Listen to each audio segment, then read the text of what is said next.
Arestado ang tatlong tauhan ng Land Transportation Office o LTO matapos silang maaktuhan na gumagawa at nagnanakaw daw ng plaka ng sasakyan. Kasama sa sinisilip ngayon ng otoridad ang posibilidad na naibebenta ito sa mga kriminal. Report mula kay Mark Gabriel.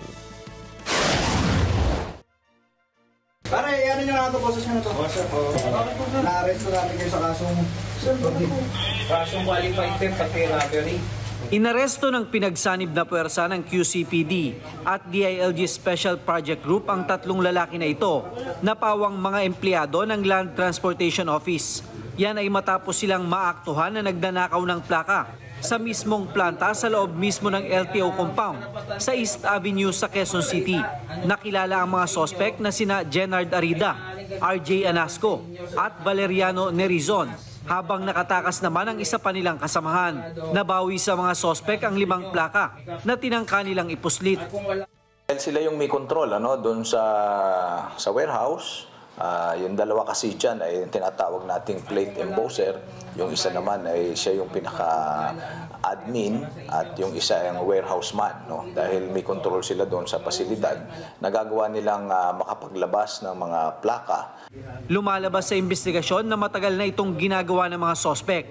Na ibebenta raw nila ang plaka sa halagang 10,000 piso kada piraso.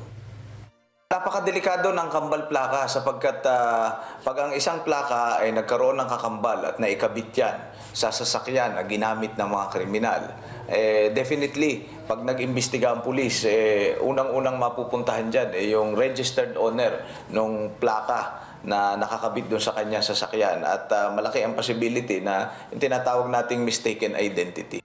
Sinisilip na rin nila ang posibilidad na ang mga sospek ang nasa likod ng pagbebenta ng mga kambal plaka.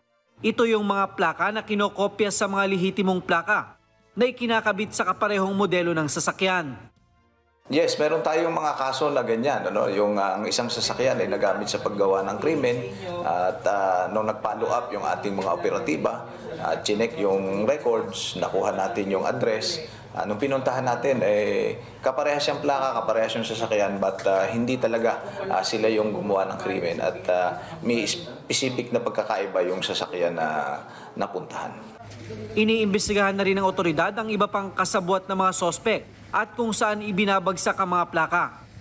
Ang ating babala sa ating at paalala sa ating mga kababayan ay huwag po nating tangkilikin yung mga ganitong ibinebentang plaka na hindi naman talaga dumaan sa tamang proseso. Ang dapat nag-i-issue ng plaka ay talagang doon sa lehitimong opisina ng LTO.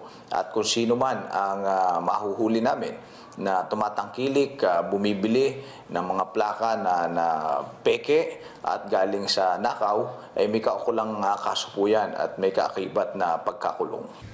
Sinampahan na ang mga sospek ng kasong qualified theft na may katumbas na 6 hanggang 12 taong pagkakakulong.